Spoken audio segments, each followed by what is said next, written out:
অত্যাচারিত হয়েছেন, চাকরির সমস্যা হয়েছে, ঘরে খাবার নাই, অসুখ বিসুখ হয়েছে, নানান ধরনের সমস্যায় পড়েছেন। কোনো মাজার নয়, কোনো পীর নয়, মসজিদের ভিতরে চলে যান, উজু করে মসজিদে ঢুকে 2 রাকাত কাজায়ে হাজাতের নামাজ পড়েন। রাসূলুল্লাহর উপরে যখনই বিপদ হতো তিনি নামাজে দাঁড়ায় যেতেন। সুবহানাল্লাহ বলো। আপনি কেন যাবেন একটা কবরের কাছে? আপনার সাহায্য কামনার জন্য কোনো পীর নয়, আপনার সাহায্যের জন্য কোনো কবর নয়, সাহায্য পাওয়ার জন্য কে? আল্লাহ চান আপনার ঈমানটা খালেস হোক। আল্লাহ তাআলা এটা বরদাস্ত করতে পারেন না যে মানুষ কারো কাছে গিয়া আরেকজনের কাছে গিয়ে নতি স্বীকার করুক। আল্লাহ সহ্য করেন না। ইন্না শিরকা লাযুলমুন আযীম, শিরক হচ্ছে মস্তবর জুলম, অত্যাচার। আল্লাহ সব থেকে অপছন্দ করেন কোন গুনাহ বলেন? শিরক। আল্লাহ সহ্যই করেন না। কেন করেন না? একটা যুক্তিতে আসে। যারা বিবাহ করেছেন তাদের স্ত্রী যদি স্বামীর সাথে যে ধরনের হাসি খুশি প্রেমের আদান প্রদান করে, স্বামী ছাড়া যদি আরেকজন পুরুষের সাথে এরকমের ভাব বিনিময় করে, ফোনে কথা বলে, প্রেম করে, খুব সুন্দর করে ভালোবাসা দিয়ে যদি চিঠি লেখে অন্য পুরুষের কাছে, অথবা প্রেম নিবেদন করে, তাহলে স্বামীদের অবস্থা কেমন হবে বলেন? এইটার জবাব দিতে যদি দেরি হয় তো খুবই কুলক্ষণ। হ্যাঁ, ভয়ানক হবে, ভয়ানক হয়ে যাবে। নিজের চরিত্র যতই যা হোক, বউর চরিত্র ভালো চাই। আচ্ছা বলেন তো, স্ত্রী আপনার সঙ্গে যেভাবে প্রেমের হাসি হাসে, প্রেম নিবেদন করে, ওই রকম আরেকটা পুরুষের কাছে সাথে করলে আপনার সহ্য হয় না কেন? আপনি স্ত্রীর উপরে আপনার অধিকারটা কতখানি, কি জন্যে? আপনার স্ত্রীর যে হাসি, যে মিষ্টি হাসি, যা আপনার প্রাণ কেড়ে নেয়, ওই হাসিতে আপনার কোনো অবদান আছে বলেন? তার যে টানা টানা চোখ, সুন্দর ভ্রু, মাথায় অনেক লম্বা চুল, শরীরটা সুন্দর, যৌবন, রূপ, এর ভেতরে আপনার কোনো অবদান আছে?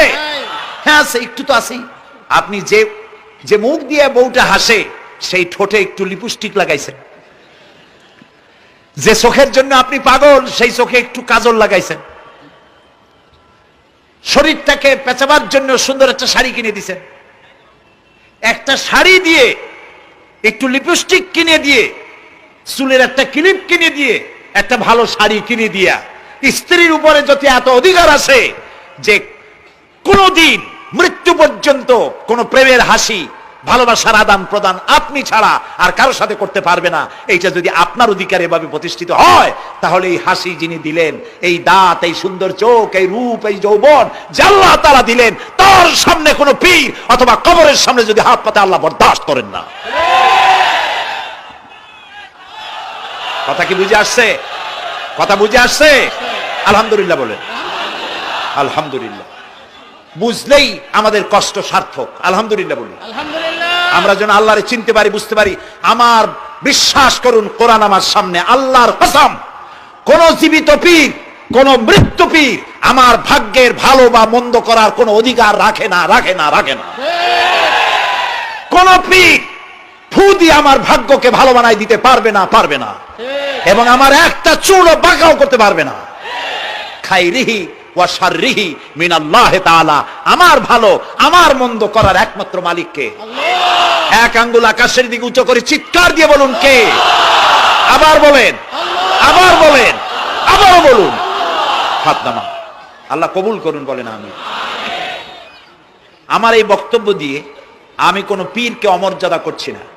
পীর সাহেবদের কাছে পীর কোন শরীয়তের শব্দ নয়। কোরআন এবং হাদিসে কোথাও পীর বলে কোনো শব্দ নাই। এটি ফার্সি শব্দ। এই শব্দের অর্থ হলো বৃদ্ধ। তো পীর যদি বৃদ্ধ হয় ভালো কথা, তিনি যদি আলেম হন আরো ভালো কথা। কিন্তু বাপ পীর ছিল, উনিও সেই সুবাদে পীর। ইলেম নাই, তোনার নিজের কাছেই তো টর্চ নাই। আপনাকে অন্ধকারে উনিও ম্যানহোলের মধ্যে পড়বে, আপনারে নিয়ে পড়বে। আলেম হইতে হবে। পীর যদি হয় আলেম হইতে হবে, 1 নম্বর কথা। 2 নম্বর কথা হলো তিনি ব্যবসায়ী হবেন না। ধর্মের নামে তিনি ব্যবসা করবেন না। তিনি মানুষকে হেদায়েতের পথ দেখাবেন। প্রয়োজনে জেলে যাবেন, প্রয়োজনে ফাঁসির মঞ্চে দাঁড়াবেন। তিনি নিজেকেই ইসলামের সব আমি করি, আর ইসলাম কারো কাছে নাই। যারা ইসলাম করলো 70-80 বছর ধরে, রাজনীতির পথ দেখালো, তারা ইসলামের দল না, ওনারটা ইসলামের দল। এই ধরনের ফাজলামি বক্তব্য থেকে বিরত থাকতে হবে, এই ধরনের বেয়াদবিপূর্ণ বক্তব্য থেকে বিরত থাকতে হবে। আমার দোকানে খাঁটি ঘি পাওয়া যায়, আর কারো দোকানে খাঁটি ঘি পাওয়া যায় না। ইসলাম নিয়ে এই ধরনের মনোপলি বিজনেস করতে দেওয়া হবে না। প্রিয় ভাই সব, আমরা পীর সাহেবদের চিনি। পীর ছিলেন শাহজালাল রহমতুল্লাহ আলাইহি। সুবহানাল্লাহ। যুদ্ধ করা লাগে নাই, আজান দিয়েছেন, মূর্তির মাথা ভাঙ্গা চুর চুর হয়ে পড়ে গিয়েছে। গৌর গোবিন্দ পলায়া কুল পায় নাই। লোকেরা যায় তার মাজারে গিয়ে গজাল মাছ জিয়ারত করে আসে, কিন্তু তরবারিটা দেখে আসে না। দোধারি তরবারি এখনো আছে। সুবহানাল্লাহ বলেন। পীর ছিলেন হযরতে বাহাউদ্দিন নকশবন্দি, মুজাদ্দিদ আল ফিসানি রহমতুল্লাহ আলাইহি, বড় পীর আব্দুল কাদের জিলানী রহমতুল্লাহ আলাইহি, খাজা মঈনুদ্দিন চিশতি রহমতুল্লাহ আলাইহি, খানজাহান আলী রহমতুল্লাহ আলাইহি। কত ওলিউল্লাহর মাজার দিয়ে আমার দেশ ভরা। আলহামদুলিল্লাহ কর। আলহামদুলিল্লাহ। এরা একদিকে মানুষকে মুরিদ বানায়া মুরিদের টাকা দিয়ে নিজেদের পকেট ভরেন নাই। ওনারা এরকম করতেন না, এইরকম করতেন। আর রাসূলুল্লাহ বলেছেন এই রকমের হাতের মর্যাদা নাই, এই হাতের মর্যাদা।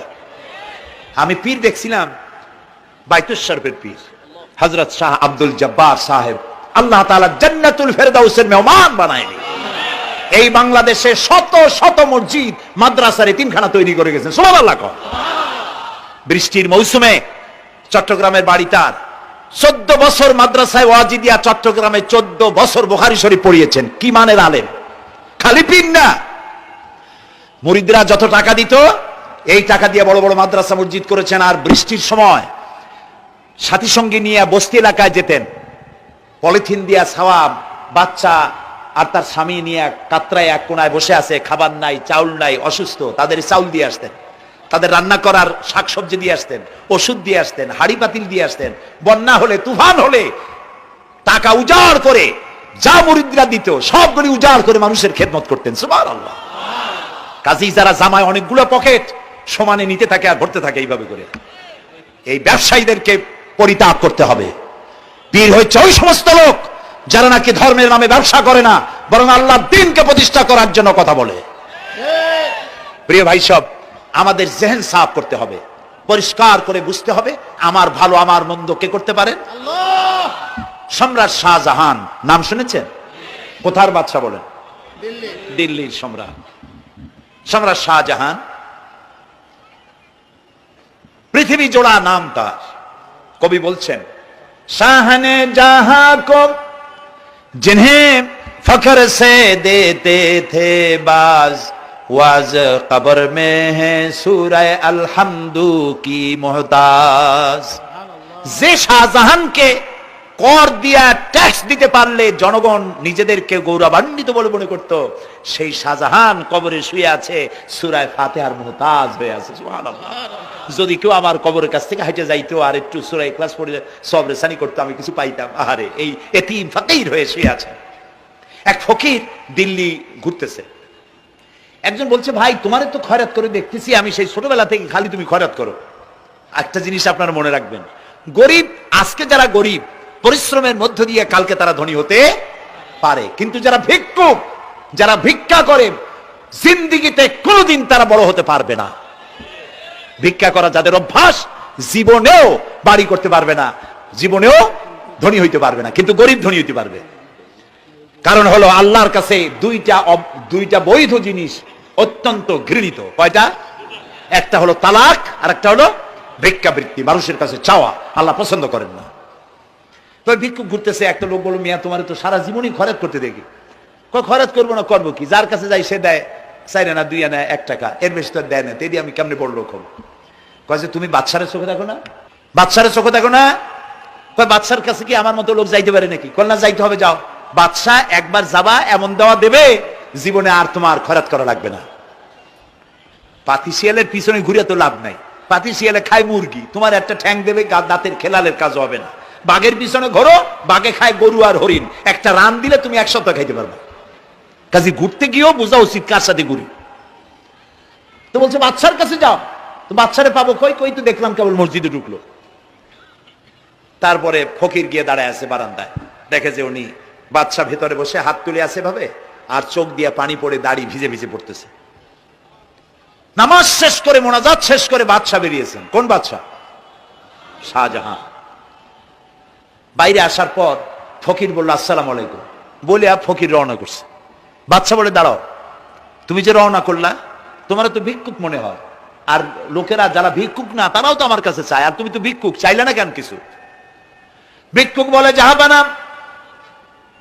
আমি কিছু চাইতে এসেছিলাম আপনার কাছে, কিন্তু আপনার করুণ অবস্থা দেখে আমার জ্ঞানের চোখ খুলে গিয়েছে। আমি দেখতে পেলাম আমি যার কাছে চাইতে এসেছি, আমি তো কান্দি না, হাতও বাতি নাই। যার কাছে চাইতে আসতাম দিল্লির সম্রাট, আবার কোন সম্রাটের কাছে হাত পেতে ভিক্ষুকের মতো কি জানি চায়, আর চোখ দিয়া পানি পড়ে দাড়ি ভিজে ভিজে পড়ছে। আমার জ্ঞানের চোখ খুলে গেছে, দুনিয়ার বাদশার কাছে আর চাইবো না। বাদশা কান্দে যে বাদশার কাছে, তার কাছেই চাইবো। প্রিয় ভাই সব, এই জন্যে জিহ্ন সাফ করে ফেলুন। দুনিয়ার কোন মানুষের জন্য, মানুষের কাছে নয়, কোন কবরে নয়, কোন কারো কাছে নয়, আল্লাহ তাআলার কাছেই আমরা নামাজের মধ্যে ঘোষণা করেছি ইয়াকা না'বুদু ওয়া ইয়াকা নাস্তাঈন। আল্লাহ তাআলা তোমার একমাত্র ইবাদত করি, তোমার কাছেই সাহায্য চাই। কাজেই সাহায্য আল্লাহর কাছে। কার কাছে চাইবো বলে? আল্লাহ আমাদের ঈমান পোক্ত করে দিন। আমরা বলি আমিন, আমরা বলি আমিন। অসুখ বিসুখ হইলে পরে ধৈর্য ধরবেন। অনেক মানুষ আছে জ্বর হইলে কয় যে এত নামাজ পড়ি খালি জ্বর আমারই হয়, এত রোজা রাখি, ভালো ভালো কাম করি, আমার ছেলের অসুখ মোটে সারি না। এই জাতীয় কথা বলবেন না। মুমিনের পায়ে যদি কাঁটাও ফোটে সওয়াব থেকে খালি নাই। ধৈর্য ধরতে হবে। কাঁটা ফুটছে, বলেন ইন্না লিল্লাহ। আজাবান লিল মুমিন, মুমিনের জন্য বড়ই আশ্চর্য ব্যাপার, বিপদ হইলেও শুকর আদায় করে, আর সুখে থাকলেও শুকর আদায় করে। সুবহানাল্লাহ ওয়া বিহামদিহি। বিপদ আসলে সে বলে ইন্না লিল্লাহি, বলেন ইন্না লিল্লাহি ওয়া ইন্না ইলাইহি রাজিউন। আর যখন শান্তি আসে বলে আলহামদুলিল্লাহ। দুই অবস্থায় তার জন্য নিয়ামত আল্লাহর তরফ থেকে সে পায়, আলহামদুলিল্লাহ। প্রিয় ভাই সব, তো আল্লাহর উপর ঈমান আনার জন্য কয়টা শর্ত বলছি না? এই যে প্যাচ লেগে গেছে, কয় যে তিনটা। আল্লাহর উপর ঈমান আনার জন্য শর্ত কয়টা? চারটা। চারটা বলছি কয়টা? দুইটা। আরেকটা হচ্ছে আল্লাহর কুদরত, এ বিশ্বাস করা। আল্লাহর কুদরত মানে শক্তি। আল্লাহর কিছু বিশ্বাস করবেন, বলেন জোরে? শক্তি। আকাশ এবং জমিনের শক্তিশালী কে? কিন্তু আমার দেশের জনগণ, কিছু কিছু রাজনীতিবিদরা বলে জনগণই নাকি সকল ক্ষমতার, সকল শক্তির উৎস। কি পাগল! তুমি ক্ষমতার উৎস? নাকের মধ্যে ময়লা, দাঁতে ছাতা, পেটের মধ্যে দুর্গন্ধ ভরা, ক্ষমতার উৎস? আশ্চর্য কথা। এই যে ক্ষমতার উৎস, হাজার হাজার লোক এখানে বসা, দুইটা ভাউয়া ব্যাংক যদি দুই কোণা দিয়ে ঢোকে, ভাউয়া ব্যাংক চেনেন? বিগ সাইজের ব্যাংক, দুইটা যদি দুই দিক দিয়ে ঢোকে লাফাইতে লাফাইতে, সামনে যারা আছে এমনি লাফাবে। অন্তত টঙ্গী তামিরুল মিল্লাত মাদ্রাসা ছাড়াইয়া তারপরে ফিরে তাকায় বলবে ভাই আমরা দৌড়াই কেন? ব্যাংকের সামনে অসহায়, বল্লা ভীমরুলের সামনে অসহায়, সাপের সামনে, বিচ্ছুর সামনে অসহায়। তারা কয় সকল ক্ষমতার উৎস জনগণ। কপাল পোড়া। ক্ষমতার উৎস জনগণ নয়, এটা কোরআনের সাথে কন্ট্রাডিকশন হয় এ কথায়। আল্লাহ বলেছেন আন্নাল কুওয়াতা লিল্লাহি জামিয়া। সকল ক্ষমতার উৎস কে? চিল্লায় বলো ক্ষমতা কি দেখছেন? মাত্র 1.5 মিনিট। কয় মিনিট? মাত্র 1.5 মিনিট। আল্লাহ বলেছেন কোন, সাথে সাথে তামিলনাড়ু, মালয়েশিয়া, ইন্দোনেশিয়া, থাইল্যান্ড, মালদ্বীপ, শ্রীলঙ্কা 2 লক্ষ লোক শেষ, 1 লক্ষের খোঁজ নাই। সমুদ্রের পানি 33 ফিট উঁচু হয়ে এসছে। সুবহানাল্লাহ কই ইচ্ছে করে না? বিজ্ঞানীরা বলেছেন ভারত মহাসাগরের তলদেশে ফাটল ধরেছে, ওর কয়েক কিলোমিটার নিচে ভূমিকম্পের উৎপত্তি হয়েছে। ভারত মহাসাগরের পানি 3 হাত না 4 হাত, কত কিলোমিটার আল্লাহই জানে। এই কয়েক কিলোমিটার নিচে যে মাটি, সেই মাটিরও কয়েক কিলোমিটার নিচে ভূমিকম্পের উৎপত্তি। এখান থেকে ভূমির কম্পন হয়েছে। সেই ভূমিকম্পে সমস্ত মহাসাগরের মধ্যে, ভারত মহাসাগরের মধ্যে জলকম্পন শুরু হয়েছে। পানির কম্পন, মাটির কম্পন একসাথে। 33 ফিট উঁচা, মানে 4 তলা বিল্ডিং এর মতো উঁচু হয়ে আসছে পানি। 4 তলা পরিমাণ উঁচু হয়ে পানি চলে আসছে। বাড়ি গাড়ি সব কিছু খড় কুটার ন্যায় সব উড়িয়ে দিয়েছে। এগুলোরে কপাল পোড়া নাস্তিক যেগুলি, তারা বলে প্রাকৃতিক দুর্যোগ। ওর বাপের মাথা।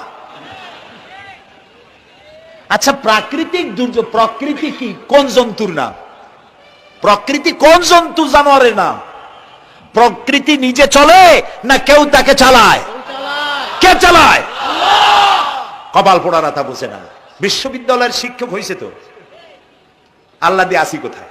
তবে সব খারাপ না, ভালো আছে আলহামদুলিল্লাহ। কিছু আছে কপাল পোড়া। বিশেষ করে শান্তিনিকেতনে যারা পড়াশোনা করে আসে, সাহিত্য চর্চা করে, এই সাহিত্য চর্চা করতে করতে এক পর্যায়ে কপাল পুড়ে যায়। আল্লাহরে চিনতে পারে না, সব চেনে আল্লাহরে চেনে না। আল্লাহ এখন চিনাইতেছে ভালো করে। প্রিয় ভাই, সব কওমে আদ, কওমে সামুদ, এগুলিকে আল্লাহ তারা ধ্বংস করেছেন। কিয়ামতের আগে এই যে 7টা আকাশ, এই আকাশ সম্পর্কে অবিশ্বাসীরা তারা বলেছে আকাশ বলতে কিছুই নেই, এটা নাকি অনেক দূরে, তাই নীলা নীলে দেখা যায়। কি কপাল পোড়া চিন্তা করেন, নীলা নীলা দেখা যায়। এই আকাশ মহাশূন্য। এই আকাশগুলি, আকাশ কয়টা? কয়টা স্তর? 7টা। এগুলি কাতাইয়ে সিজিল্লিল কুতুব। কোরআনে কারিমে আল্লাহ তাআলা বলেছেন, কিতাবের পৃষ্ঠার মতো কিয়ামতের আগে একটার পর একটা ঠাস ঠাস করে পড়বে, ভেঙে চুরে চুরমার হয়ে যাবে। ওয়াইদাল বিহারু ফুজ্জিরাত। আল্লাহ তাআলা বলছেন, ইদাস সামাউ ফাতারাত ওয়াইদাল কাওয়াকিবু ইনতাসারাত ওয়াইদাল বিহারু ফুজ্জিরাত। আকাশের তারকাসমূহ বিক্ষিপ্ত হয়ে পড়বে। অসংখ্য তারকারাজি, বিশাল বিশাল তারকা বিক্ষিপ্ত হয়ে পড়বে। চন্দ্র সূর্য একটার সাথে আরেকটা ধাক্কা লেগে চাঁদ আর সূর্য আলো হারিয়ে ফেলবে, একাকার হয়ে যাবে। পাহাড়গুলো উঁচু করে আল্লাহ তাআলা জমিনের উপরে আছাড় মারবেন, কাল ইহনিল মানফুস, তুলার মতো উড়ে চলে যাবে। সুবহানাল্লাহ বলবা না? কত বড় শক্তি আল্লাহ পাকের। ওয়াইদাল বিহারু ফুজ্জিরাত, সমুদ্র সমূহ বিদীর্ণ হয়ে যাবে। সমুদ্রে যত পানি আছে সমস্ত পানিগুলি নিঃশোষিত হয়ে যাবে মাটির তলায়, এবং সেখানে অগ্নুৎপত্তি হবে। কোরআনে কারিমে আল্লাহ বলে দিয়েছেন, গোটা সমুদ্রগুলিতে আগুন জ্বলতে থাকবে। এগুলি কিয়ামতের আলামত। আল্লাহ পাকের অফুরন্ত মেহেরবানি। এই যে কানের কাছ দিয়া গুলিটা চলে গেছে, কানে লাগে নাই। বাড়ির কাছ থেকে কিয়ামত হয়ে গেল, বাংলাদেশে আল্লাহ বাঁচাই দিলেন। সুবহানাল্লাহ বলো, আলহামদুলিল্লাহ বলেন।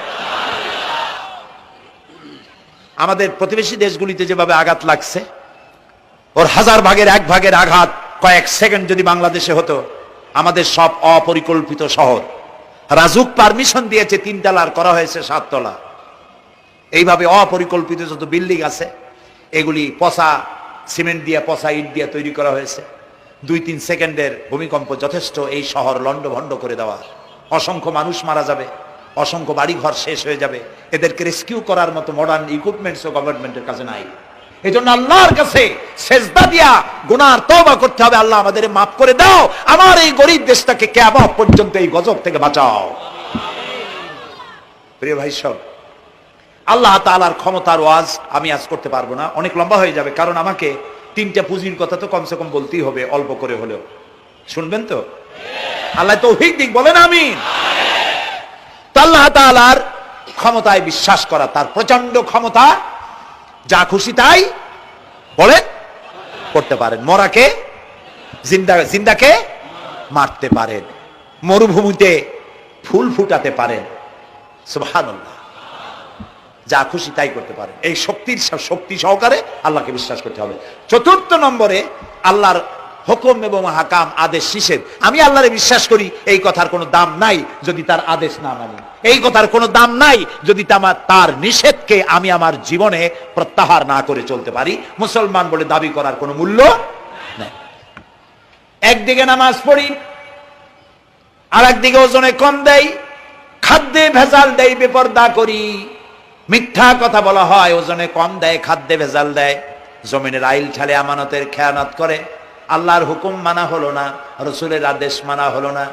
আল্লাহর উপর ঈমান আনার জন্য চতুর্থ শর্ত হচ্ছে আল্লাহ যা বলেছেন মাথা নত করে মেনে নিতে হবে, বলতে হবে সামি'না ওয়া আতা'না। বলেন সামি'না ওয়া আতা'না, শুনলাম আর মেনে নিলাম। বলেন তো জোরে, শুনলাম আর মেনে নিলাম। সুবহানাল্লাহ বলেন। মুমিনেরা এই প্রশ্নই করবে না মদ হারাম কেন, মুমিনেরা এই প্রশ্নই করবে না জুয়া হারাম কেন, মুমিনেরা এই প্রশ্নই করবে না জিনা হারাম কেন। একটাই জবাব, মদ হারাম কেন? আল্লাহ হারাম করেছেন তাই হারাম। জিনা হারাম কেন? আমার আল্লাহ হারাম করেছেন তাই হারাম। জুয়া হারাম কেন? আমার আল্লাহ হারাম করেছেন তাই হারাম। কোন যুক্তি নাই। যুক্তির আল্লাহর নিষিদ্ধ জিনিসে যুক্তি তালাশ করে কেবলমাত্র শয়তান। আল্লাহর আদেশ নিষেধের যুক্তি তালাশ করে কে? শয়তান। মুমিনের কাজ হলো সামি'না, বলেন, ওয়া আতা'না, শুনলাম আর মানলাম, বাস, শেষ কথা, খালাস। এই গেল চারটি শর্ত পুরো হয়ে গেল।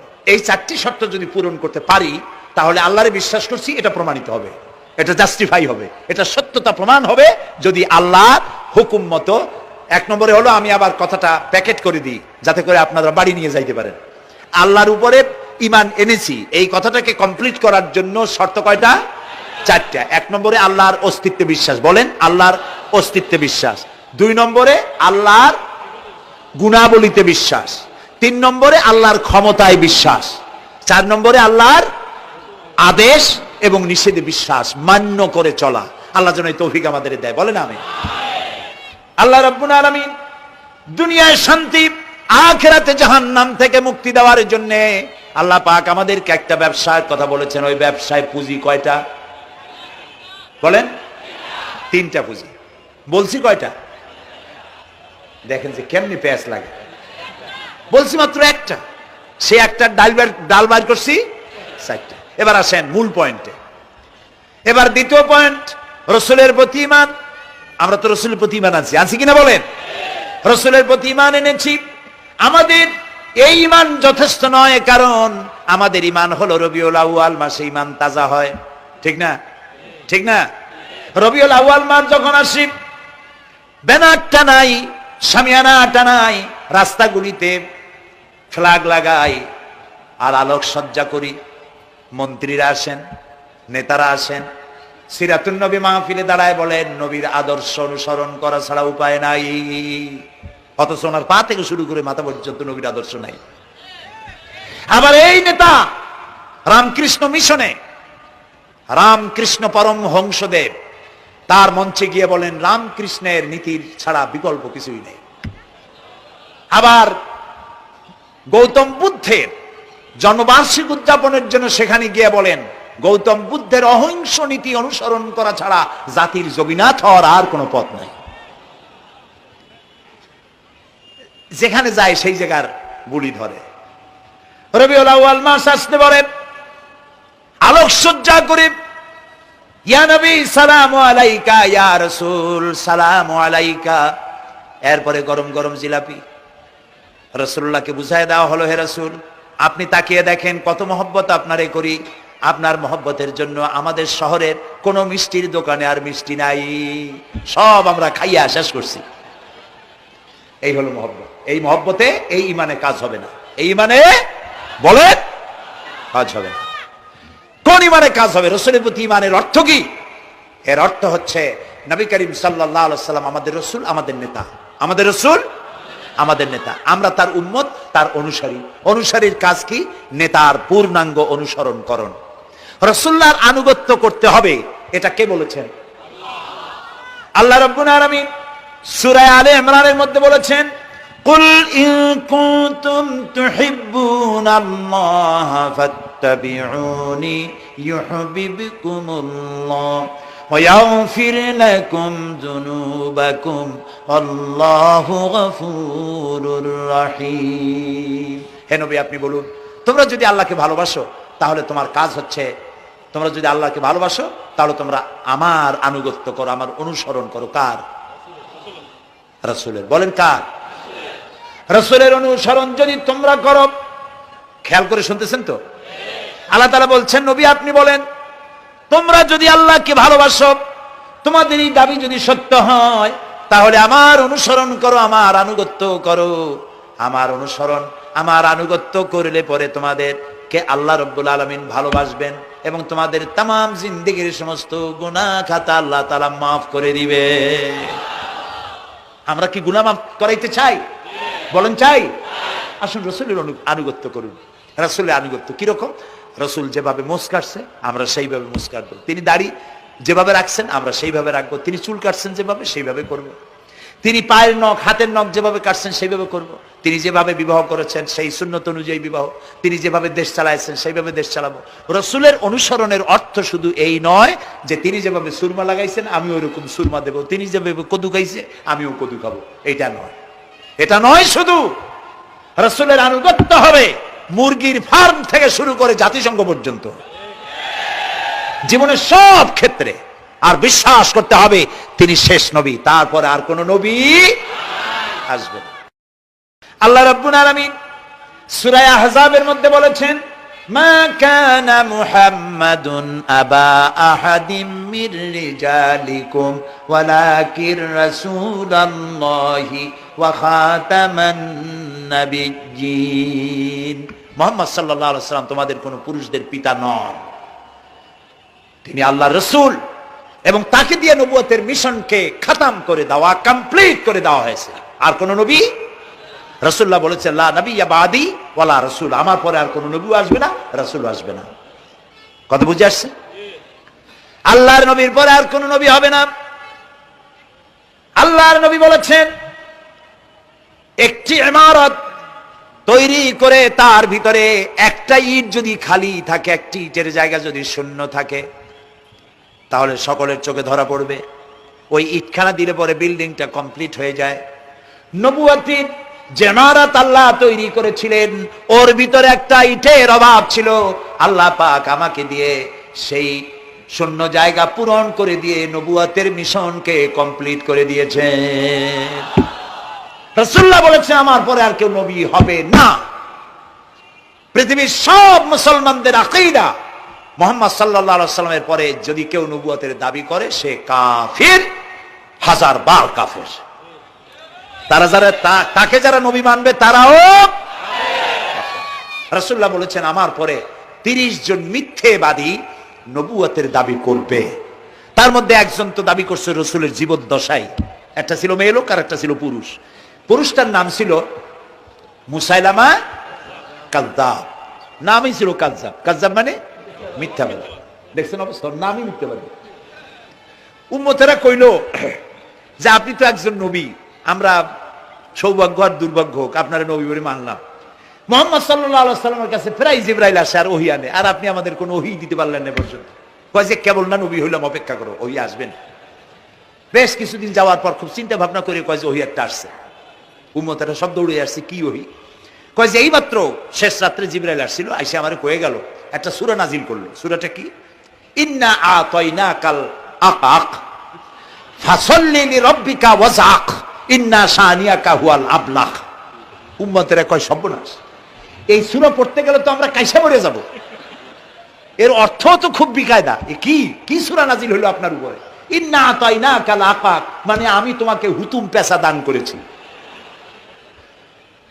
সুতরাং তুমি তোমার প্রভুর উদ্দেশ্যে নামাজ পড়ো আর চিৎকার মারো, কারণ তোমার শত্রুরা সাদা এবং কালো বর্ণের। আমরা তো আগামাথা কিছু বুঝলাম না, কি ওই? আচ্ছা ঠিক আছে, পয়গম্বর মুহাম্মদ সাল্লাল্লাহু আলাইহি সাল্লামকে তার উম্মতেরা নিয়ে যায় তাদের বাগানে, মাঝে মধ্যে নিয়ে যায়। নিলে পরে যে কুয়ায় পানি থাকে না, শূন্য কুয়া পানিতে ভরে যায়। যে গাছতলা দিয়ে তিনি হেরে যান, যে খেজুর গাছে খেজুর নাই, সেই গাছতলা দিয়ে রাসূল হেরে গেলেন, গাছে ফল ধরে যায়। আপনি তো এরকম কিছু দেখাইতে পারেন না। কয় তোমরা তো আমার নেও না, চলো না যাই। নিয়ে গেছে, যাই দেখে যে কুয়ার পাড় দিয়ে যায়, যে কুয়ায় পানি থাকে তা থাকে না, শুকায় যায়। যে গাছ তলায় দিয়ে যায় ওই গাছে খোরমা থাকলে সাথে সাথে খৈরুগুড়ি ঝরে যায়। উম্মতের কয় কি একটা কপাল পড়ো নবী পাইলাম ভাগে। আল্লাহ তারে শেষ করছে দুনিয়া থেকে।